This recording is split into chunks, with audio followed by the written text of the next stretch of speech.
Jembatan Naihe adalah harta terbesar kaisar. Qin Chen sedikit mengernyit saat dia melihat jembatan kuno di depannya. Nah Qin Chen, ini jembatan Naihe. Harta karun ini luar biasa dan bisa membuat para pembudidaya hantu melupakan kehidupan masa lalu dan masa kini. Setiap pembudidaya hantu yang berjalan melalui jembatan Naihe ini akan setia sepenuhnya kepada Kaisar Yama Istana ke-10. Ucap Kaisar Yuming berkata dengan mata panas. Saat ini, mata Qin Chen tertuju pada 4 aura menakutkan di kedua sisi jembatan Naihe. Di kedua sisi jembatan Naihe, ada 2 kaisar semu yang kuat duduk di sana, memancarkan aura yang menakjubkan. Si Mei, kamu dan aku, Taiyin dan Yuming, kalian berdua bisa menghadapi kaisar semu di sisi lain tanpa ketahuan. Lebih baik jangan sampai ketahuan dengan mudah. Ucap Qin Chen matanya berbinar. Hei, Nak Qin Chen, kamu terlalu meremehkanku. Jika aku masih bisa terkena semut kaisar semu, maka aku tidak perlu berkeliaran di dunia bawah ini lagi. Sebaiknya aku pukul saja dia sampai mati. Ucap Kaisar Yuming terkekeh. Jangan gegabah. Ucap Qin Chen berteriak rendah dan menyipitkan matanya, lakukan. Begitu kata-kata itu jatuh, Qin Chen melangkah keluar dalam sekejap, dan celah spasial muncul di kehampaan di depannya. Sekelompok orang melangkah ke dalamnya dan tiba-tiba menghilang. Di jembatan Naihe sekelompok pembudidaya hantu sedang berjalan, banyak pembudidaya hantu yang tidak tahan dengan kekuatan jembatan Naihe. Mereka menjerit dan terbakar di tempat, langsung berubah menjadi kekuatan hantu murni, dan menyatu ke dalam jembatan Naihe. Di kedua sisi jembatan Naihe, terdapat 2 kaisar semu yang duduk bersila di setiap sisi, seluruh tubuhnya menyatu dengan aura jembatan Naihe, menjaga para pembudidaya hantu di jembatan. Pada saat ini, 2 raja hantu kaisar semu di satu sisi tiba-tiba membuka mata dan saling memandang. Tubuh agung seperti gunung tiba-tiba melayang ke udara. Ada ketakutan di wajah kedua raja hantu itu. Apa yang terjadi? Pada saat sebelumnya, entah kenapa mereka merasakan aura berbahaya muncul di benak mereka. Kekuatan di sekitar jembatan Naihe sepertinya mengalami sedikit fluktuasi, seolah-olah ada benda asing yang masuk. Jembatan Naihe berada di bawah pengawasan mereka, secara teoritis tidak mungkin ada yang bisa lepas dari persepsi mereka dan membobol jembatan Naihe. Dan pada saat ini, 2 sosok tiba-tiba muncul di atas kepala kedua raja hantu. Bahkan saat ini, kedua sosok itu diam. Qin Chen tertahan tanpa gejolak apapun, dan Kaisar Si Mei juga diam. Di seberang jembatan Naihe, tiba-tiba terjadi gejolak peraturan. Kedua pembudidaya hantu itu tiba-tiba melihat ke sana, sedikit terkejut. Apakah benar-benar terjadi sesuatu di seberang jembatan? Apakah seseorang benar-benar menerobos masuk? Apakah kamu bercanda hal seperti itu bisa terjadi di kota Fengdu? Siapa ini? Siapa yang berani membuat masalah di sekitar jembatan Naihe dan tidak takut dihukum berat oleh Lord Yama setelah dia mengetahuinya? Gumam kedua raja hantu itu terkejut, namun mereka tidak terlalu khawatir. Lagi pula, di kota Fengdu, terutama di dekat jembatan Naihe, tidak ada yang berani bertingkah liar. Mereka hanya bingung dan penasaran, siapa yang membuat masalah di seberang sana. Pada saat ini, di langit di atas, Qin Chen tiba-tiba muncul dengan pedang pembunuh terbalik di tangannya, dan menebas 2 raja hantu dengan kecepatan tercepat dan terkuat. Cahaya pedang hitam legam langsung bersinar di sekitar jembatan Naihe, seperti bulan sabit gelap yang tiba-tiba bersinar dan menutupi 2 raja hantu di bawah. Saat cahaya pedang yang menakjubkan itu menyala, perasaan krisis yang kuat langsung menyebar ke pikiran kedua raja hantu, membuat mereka ketakutan. Namun sebelum kedua raja hantu itu sempat bereaksi, kekuatan pesona yang tak terlihat tiba-tiba muncul dari benak Kaisar Si Mei. 2 anak kecil, tidak terjadi apa-apa di sini, tidak perlu ribut-ribut, jangan bergerak. Samar-samar, sepertinya ada suara berkabut yang muncul di benak mereka. Kedua raja hantu itu terkejut dan hendak melihat ke atas, tetapi ketika suara ini muncul di benak mereka, mata mereka tiba-tiba menjadi seperti kesurupan. Tidak perlu ribut, jangan bergerak. Kedua raja hantu itu sedikit bingung, kenapa mereka tidak bergerak. Sepertinya ada fluktuasi dan bahaya yang datang dari atas kepalaku, kenapa aku tidak bergerak? Jika Anda tidak bergerak, tidak akan terjadi apa-apa bukan? Suara pemotongan lembut terdengar, dan tubuh salah satu raja hantu langsung terkena pedang ilahi pembunuh balik Qin Chen. Sama seperti memotong melon dan sayuran, tubuh Raja Hantu langsung meleleh. Di bawah teror serangan pedang pembunuh balik Qin Chen, niat membunuh itu langsung diubah menjadi kekuatan aturan yang murni. Tubuhnya langsung runtuh, dan jiwa Raja Hantu yang kuat serta aura aslinya runtuh. Tepat ketika Qin Chen mengulurkan tangannya yang besar, dia ingin menyingkirkan sumber dan jiwa aslinya. Dari asal dan jiwa, aura yang sangat aneh dan istimewa tiba-tiba memenuhi udara, dan itu benar-benar menahan kekuatan Qin Chen untuk sesaat. Apa? Gumam Qin Chen sedikit terkejut. Matanya berkilat, dan dia bisa melihat sekilas bahwa jiwa dan asal-usul Kaisar Semu ini sebenarnya memiliki hubungan khusus dengan jembatan Naihe, yang membuatnya tidak dapat menangkap jiwa dan asal-usulnya secara instan. Tidak baik. Pada saat ini, Raja Hantu lainnya sepertinya dilindungi oleh kekuatan jembatan Naihe, dan dia terbangun dalam sekejap. Sial, ada serangan musuh. Raungan marah keluar dari mulutnya, dan matanya ngeri. Pada saat ini, dia sudah merasakan bahwa Raja Hantu lain di sampingnya telah kehilangan nafas dan mati. Jika bukan karena perlindungan kekuatan jembatan Naihe, dia mungkin akan tenggelam dalam kekecewaan khusus yang dia alami sebelumnya. Siapa ini? Dalam keterkejutan dan kemarahan, Raja Hantu tiba-tiba naik ke langit, mengaum dan mencoba mengaktifkan kekuatan di jembatan Naihe. Di jembatan Naihe yang kuno, kekuatan khusus tiba-tiba muncul. Mata Qin Chen menjadi dingin. Dia bahkan tidak menunggu lawan mengaktifkan kekuatan jembatan Naihe. Pedang ilahi pembunuh terbalik di tangannya berubah menjadi energi pedang yang aneh dan menebas dengan keras. Dia mengangkat pedang dan menjatuhkannya dengan kecepatan tanpa batas. Pedang ini membelah celah yang sangat terang di kehampaan yang gelap, dan cahaya pedang memantulkan seluruh dunia. Tidak! Teriak Raja Hantu menjadi pucat karena ngeri. Siapa dia? Dari mana datangnya pendekar pedang terbaik di kota Fengdu? Pedang ini terlalu kuat. Tingkat budidaya Qin Chen sudah lebih tinggi dari Raja Hantu. Jika Raja Hantu tidak berada di jembatan Naihe, menjaga tempat ini sepanjang tahun, dan memiliki hubungan khusus dengan jembatan Naihe, dan dilindungi oleh jembatan Naihe, Qin Chen mungkin bisa membunuhnya dengan telapak tangan biasa. Tapi sekarang, bahkan jika orang ini terintegrasi dengan jembatan Naihe, dia sama sekali tidak mampu menahan serangan Qin Chen. Pada saat ini, Qin Chen menebas dengan pedangnya dan menyerang lawan dengan seluruh kekuatannya.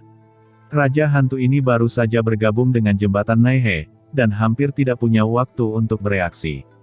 Dengan ledakan keras, pedang Qin Chen meledakkan tubuhnya. Dewa kecil. Dengan teriakan keras, mata Qin Chen dingin, dan pedang ilahi di tangannya mekar dengan pelangi, langsung terjerat dalam asal-usul dan jiwa kedua Raja Hantu itu. Awalnya, Qin Chen ingin menangkap asal-usul dan jiwa, tetapi sekarang dia tidak bisa mengendalikannya begitu banyak, jadi sebaiknya biarkan saja ditelan oleh pedang ilahi pembunuh terbalik. Ya, Tuan. Sebuah suara seperti susu datang dari pedang ilahi pembunuh terbalik, dan dengan raungan, kekuatan niat membunuh yang mengerikan tercurah, menghancurkan dua asal-usul dan kekuatan pelindung jembatan Naihe di atas jiwa. Langsung menghancurkan dua sumber dan jiwa pada saat yang bersamaan. Itu tertelan seluruhnya. Terkejut oleh niat membunuh yang mengerikan pada pedang ilahi pembunuh terbalik, seluruh jembatan Naihe bergetar hebat. Dan kali ini, di sisi lain jembatan Naihe, serangan Kaisar Yuming dan Taiyin Mingnu berakhir. Dengan keras, dua nafas dingin yang menakutkan lewat. Dua Raja Hantu Kaisar Semu di sisi lain jembatan Naihe juga runtuh dan jiwa mereka tersebar, dan langsung ditelan oleh Kaisar Yuming. Ya, jembatan Naihe ini memang merupakan harta paling berharga di domain Shen Luoyama. Di bawah pemeliharaannya, dua semut Kaisar Semu ini benar-benar bisa membuatku pulih. Ucap Kaisar Yuming tersenyum garang, menunjukkan keterkejutan. Ketika kata-katanya jatuh, aturan jalan itu langsung menghilang di kedua sisi jembatan Naihe, membuat khawatir para praktisi dan pembudidaya hantu di jembatan serta banyak pembudidaya hantu yang berbaris di bawah jembatan untuk mencoba melangkah ke jembatan Naihe. Mereka melihat kekuatan hukum jalan yang melonjak dalam kehampaan, dengan ekspresi kebingungan di wajah mereka. Apa yang terjadi? Dari mana datangnya hukum jalan besar yang begitu kuat? Penyebaran hukum besar semacam ini hanya bisa dilepaskan ketika seorang pembudidaya hantu Kaisar Semu yang kuat jatuh. Mungkinkah itu di antara 4 Raja Hantu Kaisar Semu yang menjaga jembatan Naihe? Apakah ada pembudidaya hantu yang jatuh? Dan mereka terkejut. Tiba-tiba, di tengah kota Fengdu di kejauhan, sosok menakutkan langsung muncul di langit. Dengan sedikit kebingungan dan kemarahan, dia berteriak dengan marah, "Siapa? Siapa yang membunuh Raja Hantu Boneka Brutal dan yang lainnya? Siapa yang menyebabkan masalah di jembatan Naihe?" Bersamaan dengan suara gemuruh, aura kaisar yang sangat menakutkan naik ke langit dalam sekejap, mengguncang dunia. Suara gemuruh menyebar dengan cepat dan menyebar ke seluruh kota Fengdu dalam sekejap, langsung membuat khawatir banyak pembudidaya hantu di kota Fengdu. Bersamaan dengan raungan ini, aura kaisar semu yang menakutkan langsung ditransmisikan dari kota Fengdu.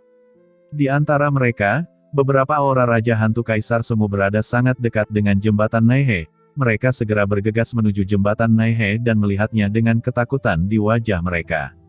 Namun kepanikan di hati mereka belum mereda, namun pada saat ini, tiba-tiba, sebuah telapak tangan besar tiba-tiba menyambar salah satu Raja Hantu Kaisar Semu. Raungan besar kali ini tidak ditutup-tutupi, dan banyak pembudidaya hantu di seluruh kota Fengdu melihatnya. Mereka melihat tubuh besar Raja Hantu Kaisar Semu dihancurkan dan meledak dalam sekejap. Segera setelah itu, telapak tangan menutupi dunia dan jiwa dihancurkan dengan keras. Asal-usul Raja Hantu Kaisar Semu ini jatuh, sebelum jatuh, ia menghilang seketika dan langsung ditelan. Dalam sekejap, nafas aturan yang mencapai langit melonjak ke seluruh dunia, menyebar, dan muncul di depan semua pembudidaya hantu di kota Fengdu. Di hadapan semua orang, Raja Hantu Kaisar Semu langsung dihancurkan dan dimakan di tempat. Energi yang mengepul membubung ke langit, menjulang tinggi seperti asap serigala, langsung ke langit. Pada saat ini, semua pembudidaya hantu di kota Fengdu menatap kosong ke sosok pembudidaya hantu Kaisar Semu yang jatuh, dengan ekspresi tidak percaya terpancar di mata mereka. Kota Fengdu merupakan kota terbesar kedua di wilayah Senluoyama. Ini pertama kalinya banyak pembudidaya hantu yang hadir melihat bahwa pembudidaya hantu berani menimbulkan masalah di sini, yang merupakan legenda abadi. Hahaha, bunuh. Pada saat ini, suara tawa bergema di seluruh dunia, dan Kaisar Yuming berubah menjadi bayangan gelap yang wajahnya tidak terlihat, naik ke langit, dan dengan cepat menyapu ke arah Raja Hantu Kaisar Semu lainnya yang bergegas ke arahnya, secepat sambaran petir. Dalam sekejap, dia menyelimuti Raja Hantu Kaisar Semu lainnya. Sisa kekuatan jiwa yang kuat terjerat dengan Raja Hantu Kaisar Semu ini. Dua aura biasa yang menakutkan dengan cepat bertabrakan dan langsung menyerang tubuh dan jiwa Raja Hantu Kaisar Semu ini. Ah! Dengan teriakan melengking, Raja Hantu Kaisar Semu mencoba yang terbaik untuk melawan, tetapi tidak berhasil. Seluruh tubuhnya benar-benar meleleh dan berasimilasi sedikit demi sedikit, yang sangat menyedihkan. Yah, para pembudidaya hantu di kota Fengdu cukup baik. Bahkan Raja Hantu Kaisar Semu memiliki kekuatan yang begitu murni. Ya, ajaran Kaisar Yama itu bagus. Ucap Kaisar Yuming mendecakkan mulutnya, matanya yang gelap terus melewati kehampaan, mengunci para pembudidaya hantu yang kuat di seluruh kota. Semua pembudidaya hantu ditatap oleh matanya, dan seluruh tubuh mereka tiba-tiba menggigil, dengan perasaan dingin seluruh tubuh mereka.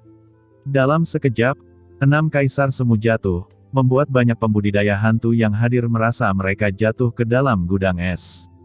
Mundur, teriak Raja Hantu Kaisar Semu dengan marah, dan hantu yang datang sangat menakutkan. Inilah satu-satunya pemikiran di benak para kaisar semu yang kuat ini. Tak terbayangkan kalau 6 kaisar semu terbunuh dalam sekejap mata, artinya di antara beberapa orang kuat yang membunuh mereka di depan mereka, pasti ada orang kuat teratas yang bisa membunuh mereka dengan cara yang menghancurkan. Bahkan ada kemungkinan besar bahwa ada orang setingkat kaisar yang kuat di antara lawannya. Jika tidak, betapapun lemahnya kaisar semu itu, dia tetaplah seorang kaisar semu. Bagaimana dia bisa jatuh begitu mudah di tangan orang kuat di level yang sama? Hal ini dapat ditunda sampai batas tertentu. Tapi sekarang, tidak ada perlawanan sama sekali. Cepat, terlalu cepat. Siapa ini? Pada saat ini, banyak orang kuat yang merasa ngeri dan mundur dengan kasar. Mereka tidak berani mengambil tindakan gegabah sebelum mengetahui identitas sebenarnya dari pihak lain. Namun, yang membuat mereka terkejut dan tidak percaya adalah ketika banyak dari para pembudidaya hantu kota Fengdu mereka mundur dengan gila-gilaan, pihak lain tidak mengambil inisiatif untuk menyerang. Sebaliknya, Mereka mundur ke jembatan Naihe dan hanya memandangi para pembudidaya hantu kota Fengdu dengan senyuman sinis. Mungkinkah target pihak lain bukanlah para pembudidaya hantu yang kuat di kota Fengdu? Tepat ketika pemikiran ini muncul di benak semua orang, mereka melihat seorang kaisar semu yang kuat memegang pedang gelap di langit di atas jembatan Naihe. Dia tiba-tiba mencibir dan menundukkan kepalanya untuk menatap jembatan Naihe di bawah. Saat berikutnya, di bawah pengawasan semua orang, pembudidaya hantu mengulurkan telapak tangannya yang besar dan tiba-tiba menjatuhkannya ke arah jembatan Naihe di bawah. Terdengar suara gemuruh, dan dalam sekejap, sebuah telapak tangan besar muncul di langit dan bumi, seolah mampu mengendalikan langit dan menghancurkan bintang-bintang, dan tiba-tiba ia dengan kuat menggenggam jembatan Naihe. Jari-jarinya mekar dengan pelangi gelap, dan terdapat tanda-tanda yang tidak jelas dan rumit di setiap jari. Di tengah suara yang keras, mereka meraih jembatan Naihe dengan erat lalu mengangkatnya ke atas. Seluruh jembatan Naihe mengeluarkan suara yang keras, dan mulai bergetar hebat, seolah-olah Qin Chen hendak mengangkatnya. Di bawah pengaruh kekerasan, pembudidaya hantu yang tak terhitung jumlahnya di jembatan Naihe tiba-tiba mengeluarkan jeritan yang keras, dan masing-masing meledak di tempat, hancur berkeping-keping, yang sangat menyedihkan. Orang ini, apakah dia memburu jembatan Naihe? Tidak, target mereka bukanlah para pembudidaya hantu di kota Fengdu, tapi jembatan Naihe. Mereka sangat berani. Pembudidaya hantu macam apa mereka? Mereka berani berkeliaran di kota Fengdu dan berburu jembatan Naihe yang berharga. Apakah mereka tidak takut akan murka Tuan Yama dari Istana ke-10? Serangkaian suara ketakutan dan kemarahan bergema di seluruh dunia, dan banyak pembudidaya hantu yang hadir menunjukkan ketakutan dan kengerian di wajah mereka, sama sekali tidak dapat mempercayai mata mereka sendiri. Saat itulah mereka tiba-tiba terbangun. Sasaran kelompok pembudidaya hantu di depan mereka ternyata adalah jembatan Naihe. Bangkit! Qin Chen meraih jembatan Naihe dengan tangannya yang besar, dan banyak orang berbicara dan tiba-tiba berteriak dengan marah. Di bawah pengangkatan yang gila-gilaan, jembatan Naihe berguncang dengan keras, dan air sungai Wangchuan di bawahnya mendidih dalam sekejap. Jembatan Naihe yang megah dan besar perlahan-lahan terangkat di bawah genggaman Qin Chen, dan kekuatan menakutkan yang tak terhitung jumlahnya meledak dengan gila-gilaan. Sialan, kamu berani menelan jembatan Naihe, kamu mencari kematian. Teriak Kaisar Yanmo baru saja bangun dari pengasingan dan tiba-tiba mengeluarkan raungan yang melengking. Dia sedikit bingung dan waspada pada awalnya, tetapi sekarang dia melihat bahwa Qin Chen sebenarnya mencoba untuk mengambil jembatan Naihe, dan dia tiba-tiba menjadi marah. Jembatan Naihe adalah harta paling berharga di kota Fengdu miliknya, bagaimana bisa dirampas oleh orang lain? Setelah diambil, Tuan Yama dari Istana ke-10 mungkin tidak akan membiarkannya begitu saja. Sosok menjulang tinggi yang menakutkan itu melonjak ke langit dalam sekejap, langsung menyerang Qin Chen di kejauhan. Kemanapun ia melewatinya, retakan mengerikan muncul dari kehampaan. Tuan Yanmo, itu adalah Tuan Yanmo yang mengambil tindakan. Hahaha, dengan Tuan Yanmo di sini, para pembudidaya hantu ini pasti akan mati jika mereka berani menjadi liar di kota Fengdu. Gelombang kejutan bergema di seluruh dunia, dan Kaisar Semu dan Raja Hantu yang tak terhitung jumlahnya memandang dengan penuh semangat pada sosok agung Kaisar Yanmo di kehampaan, tubuh mereka gemetar karena kegembiraan. Sosok Kaisar Yanmo bagaikan kilat, terbungkus awan gelap yang menakutkan, tiba-tiba menembus langit. Tetapi pada saat ini, tawa tiba-tiba bergema di antara langit dan bumi. Tepat ketika sosok Kaisar Yanmo baru saja menyapu setengah jalan, sosok gelap bergegas keluar dari kota Fengdu di bawah. Sosok hitam legam ini muncul dari langit dan bumi, dan tentakel hitam legam keluar dari seluruh tubuhnya. Seperti monster gurita besar, ia menyapu ke arah Kaisar Yanmo seperti kilat dan dengan cepat melilit tubuh Kaisar Yanmo. Siapa? Teriak Kaisar Yanmo terkejut, dan dengan suara mendengung, senjata dunia bawah seperti kapak perang tiba-tiba muncul di tangannya, dan jatuh menuju tentakel hitam di bawah. Dengan keras, dua aura menakutkan bertabrakan, dan raungan yang mengguncang bumi yang tak terhitung jumlahnya tiba-tiba bergema. Kaisar Yanmo hanya merasakan dampak aura yang menakutkan, dan tubuhnya tiba-tiba terhalang, dan dia menatapnya dengan kaget. Kaisar Agung. Ada rasa tidak percaya pada matanya. Sebenarnya ada seorang kaisar yang kuat sedang menyergap di bawah. Hal yang paling menakutkan adalah dia tidak menyadarinya sebelumnya. Kaisar Yanmo, tuanku memintaku untuk membawakanmu salam.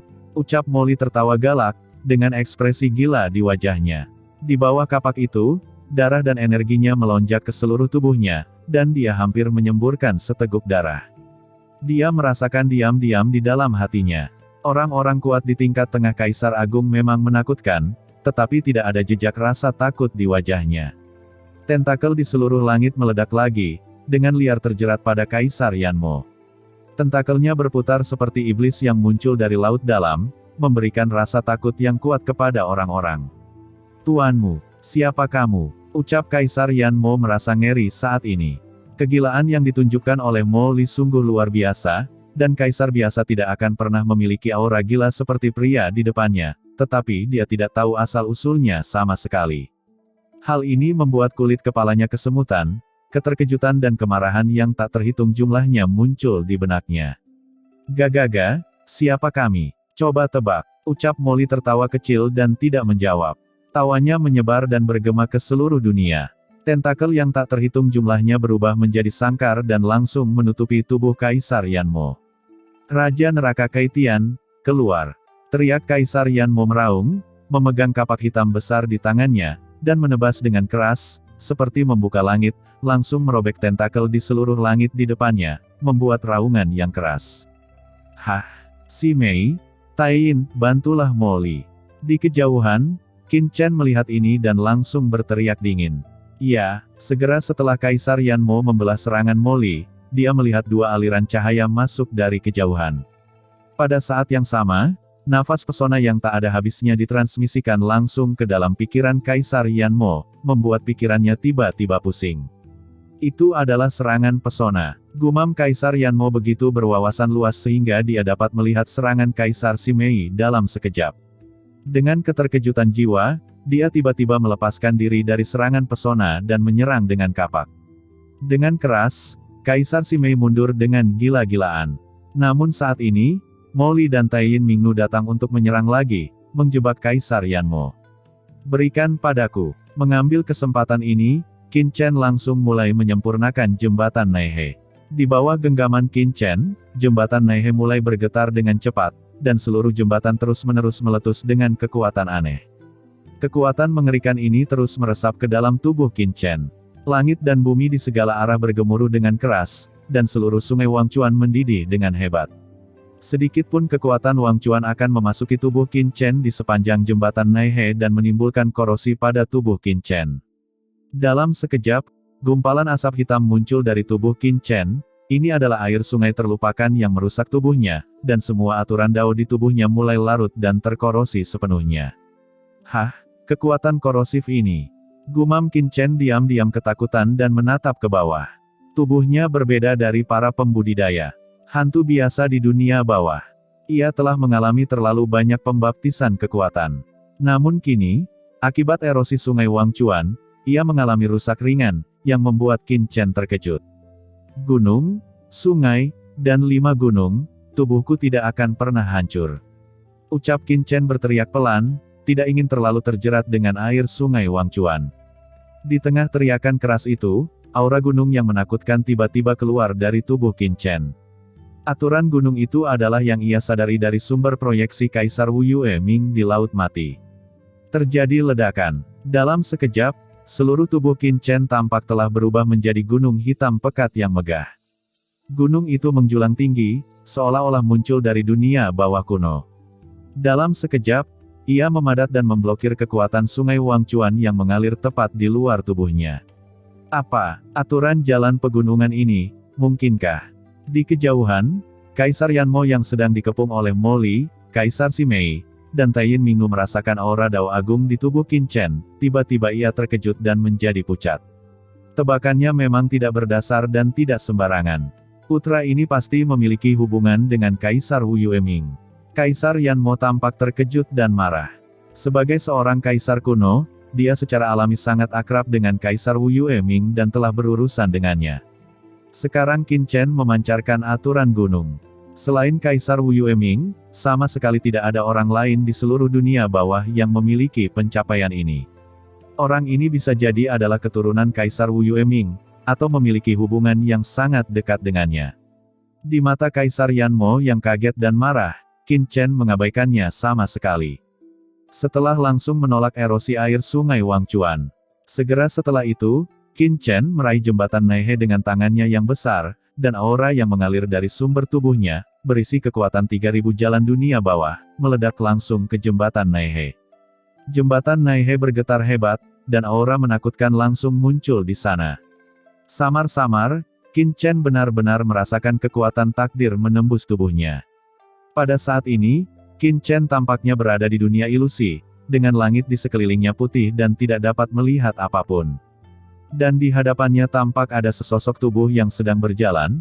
Sosok tersebut sangat kabur dan janggal. Saat ia berjalan, tubuhnya perlahan-lahan menghilang, seolah hendak bubar bersama angin. Selain itu, ada sosok hantu yang tak terhitung jumlahnya di sekelilingnya, memegang bilah tajam dan berbagai alat penyiksaan. Mereka dengan cepat membungkus sosok itu dan menyiksanya dengan kejam. Bilah tajam itu menusuk tubuh sosok itu satu demi satu dan mengelupas kulitnya. Dalam keadaan linglung, saat sosok itu berteriak dengan sedih, Qin Chen tiba-tiba melihat wajah pihak lain dengan jelas, dan ternyata itu adalah dirinya sendiri. Ini, gumam Qin Chen, pupilnya tiba-tiba menyusut, dan merinding muncul di sekujur tubuhnya. Menurut legenda, jembatan Naihe dapat mengembangkan kehidupan masa lalu dan masa kini dari setiap pembudidaya hantu dan menguji ketiga kehidupannya. Mungkinkah yang dilihatnya adalah masa depannya sendiri? Kehidupan akhiratku sendiri. Pikiran ini tiba-tiba muncul di benak Qin Chen, membuatnya bingung. Tidak, Qin Chen diserang oleh kekuatan tiga nyawa Naihe Kiao dan sedang diuji oleh tiga nyawa. Merasakan perubahan aura Qin Chen, ekspresi Kaisar Yuming tiba-tiba berubah tidak jauh. Dia tampak cemas, seperti semut di panci panas. Kaisar Yanmo di sisi lain mencibir. Hahaha, orang ini benar-benar tidak tahu ketinggian dunia. Dia berani pergi langsung untuk memurnikan jembatan Naihe. Jika harta karun dunia bawah ini begitu mudah untuk dimurnikan, bagaimana mungkin Tuan Yamadari? 10 istana menempatkannya begitu saja di seberang sungai Wangchuan seperti ini. Ucap Kaisar Yanmo mencibir lagi dan lagi. Kekuatan tiga kehidupan di jembatan Naihe begitu kuat bahkan ia harus berhati-hati dan tidak berani mencemari terlalu banyak. Beraninya anak di depannya memurnikannya secara langsung seperti ini. Bukankah ini terlihat untuk kematian? Awalnya Kaisar Yanmo khawatir Qin Chen akan merampas jembatan Naihe, namun ketika Qin Chen memaksakan dirinya untuk menyempurnakan jembatan Naihe, hati Kaisar Yanmo tiba-tiba berdebar kencang. Jembatan Naihe bisa direbut oleh pembudidaya hantu, namun tidak mungkin juga bisa dimurnikan oleh pembudidaya hantu. Pada saat ini, gelombang kekuatan tiga nyawa yang menakutkan meletus dari jembatan Naihe. Kekuatan tiga nyawa ini dengan ganas menyerang tubuh Qin Chen, menyebabkan dia terjerumus ke dalam penyiksaan dan ujian tanpa akhir. Coba saya lihat dari mana asal-usul putra ini dan bagaimana hubungannya dengan Kaisar Wu Yueming. Beraninya dia menyerang kota Fengdu saya. Ucap Kaisar Yanmo mendengus dingin. Di belakangnya, hantu Yanmo yang luar biasa muncul, setinggi 10.000 kaki, seperti Dewa Iblis, memukul mundur Moli dan yang lainnya, dan kemudian menatap Qin Chen di kejauhan. Selama kehidupan Qin Chen dulu dan sekarang berevolusi oleh kekuatan jembatan Naihe, dia akan dapat mengetahui asal-usul pihak lain secara instan. Tidak ada yang bisa menyembunyikan kekuatannya sendiri di bawah kekuatan jembatan Naihe. Samar-samar, Kaisar Yanmo langsung melihat bayangan samar muncul dari tubuh Qin Chen. Melihat sosok tersebut hendak menampakkan wajah aslinya. Tiba-tiba, kekuatan guntur gelap yang menakutkan tiba-tiba meletus dari tubuh Qin Chen. Cahaya guntur gelap yang menakutkan yang membentang selamanya dan dapat merobek langit tiba-tiba mekar dari langit dan bumi, langsung bertahan di seluruh langit kota Fengdu. Yah, jembatan Naihe ini sungguh luar biasa. Aku hampir akan mengungkap asal-usulku yang sebenarnya. Gumam Qin Chen, yang awalnya terjebak dalam ujian yang menyakitkan, membuka matanya di beberapa titik. Pada saat kritis, kekuatan gunturlah yang membangunkannya dan secara langsung menekan kekuatan tiga kehidupan jembatan Naihe. Di bawah guntur penghakiman ilahi, tidak ada seorang pun yang dapat menyelidiki kehidupan masa lalu dan masa kini atau menilai masa depannya. Lapangan guntur gelap, hancurkan. Lidah Qin Chen meledak dengan guntur musim semi, dia berteriak dengan marah, dan dengan raungan, cahaya hitam legam yang tak berujung mekar di sekujur tubuhnya, dan guntur gelap yang mengepul meledak dan menyapu seperti lautan luas, tiba-tiba mengelilingi jembatan Naihe. Dengan suara gemuruh, guntur gelap memusnahkan segalanya dan menekan momen di jembatan Naihe. Saat berikutnya, seluruh jembatan Naihe berubah menjadi seukuran telapak tangan dan langsung jatuh ke tangan Qin Chen. Dalam sekejap, Qin Chen merasa ada hubungan khusus antara dirinya dan jembatan Naihe. Jembatan Naihe ini telah disempurnakan olehnya dan berada di bawah kendalinya. Ya, harta karun dunia bawah yang aneh. Ucap Qin Chen memandang jembatan Naihe dengan heran. Saat dia menyempurnakan jembatan Naihe, perasaan khusus muncul di benaknya, membuatnya mengerti betapa menakutkannya harta karun jembatan Naihe di tangannya. Hahaha, aku tidak menyangka akan mendapat banyak manfaat dari kunjunganku ke kota Fengdu kali ini. Ucap Qin Chen tertawa, menoleh untuk melihat Kaisar Yanmo, dan tiba-tiba bergegas ke arahnya dalam sekejap. Hancurkan, ucap Qin Chen berteriak dengan keras, mengulurkan tangannya yang besar, seperti seorang kaisar, dan langsung meraih Kaisar Yanmo, menyapu tanpa terkalahkan.